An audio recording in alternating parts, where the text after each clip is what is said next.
ఇవాళ సూర్యాపేట నుండి రైతాంగం ఎడ్ల బండ్లతోని ప్రారంభమైనరు. ఈ సభ గత చరిత్రలో ఎప్పుడు జరిగిన విధంగా జరుగుతూ ఉంది. వాస్తవానికి ఇది బీఆర్ఎస్ పార్టీ రజతోత్సవ సభగా జరుపుకోవాలని చెప్పి పార్టీ నిర్ణయం తీసుకుంది.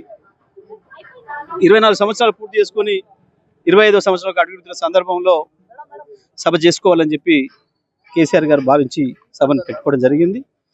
కానీ ఇవాళ రాష్ట్ర ప్రజలు మాత్రం మేము పొరపాట్ల కాంగ్రెస్ పార్టీకి ఓట్లేసి తప్పు చేసినాం, ఇవాళ నీడలున్న వాళ్ళపై మేము ఎండల పడ్డాం, మేము నాశనం అయిపోతున్నాం, అన్ని రంగాలు నాశనం అయిపోతున్నాయి అని చెప్పి ప్రజలు ఈ ప్రభుత్వం పైన కాంగ్రెస్ పార్టీ పైన కోపంతో ఉన్నారు. ఇవాళ ఈ సభను ఆ ప్రజలందరూ కూడా హాజరై ఇది కాంగ్రెస్ పార్టీ వ్యతిరేక సభలాగా, ఈ ప్రభుత్వ వ్యతిరేక సభలాగా, ప్రభుత్వ నిర్ణయాలకు వ్యతిరేక సభలాగా జరుపుకోవాలన్న ఉత్సాహం ప్రజల్లో కనబడుతూ ఉంది.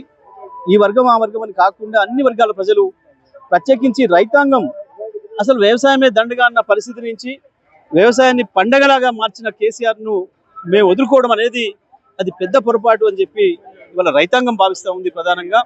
అందుకే ఇవాళ రైతాంగం పెద్ద ఎత్తున మేము ఎడ్ల బండ్ల మీద పోతాము అని చెప్పి వారు 10-15 రోజుల క్రితమే నాకు వచ్చి చెప్పడం జరిగింది.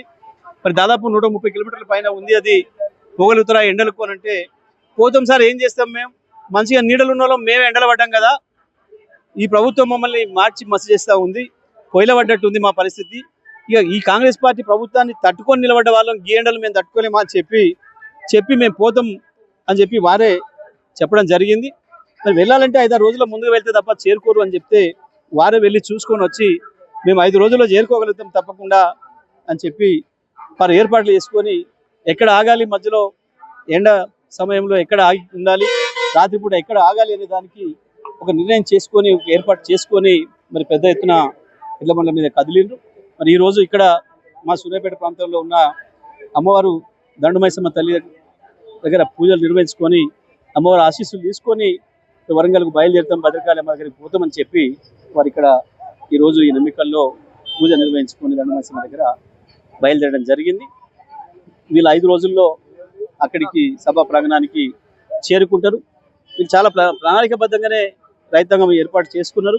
ఎక్కడ కూడా సభ రోజు వచ్చే వాహనాలకు అడ్డు కాకుండా ఉండాలని చెప్పి మరి ఆ రోజు 27వ తారీఖు నాడు ఉదయం 10 గంటల లోపుల్ని అక్కడికి ఆ గ్రౌండ్కు చేరుకోవడానికి కావాల్సిన పద్ధతుల్లో ఏర్పాటు చేసుకోవడం జరిగింది.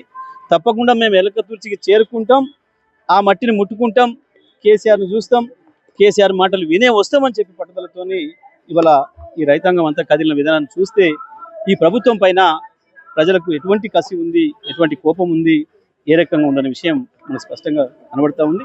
మరి ఈ సందర్భంగా నేను ఎడ్ల బండ్లతోని ఇంత ధైర్యంతో సాహసంతో కదిలిన రైతాంగానికి అందరికీ కూడా నేను ప్రత్యేకంగా అభినందనలు తెలియజేస్తా ఉన్నా. ఈ యాత్ర విజయవంతం కావాలని చెప్పి కూడా నేను కోరుకుంటా ఉన్నాను.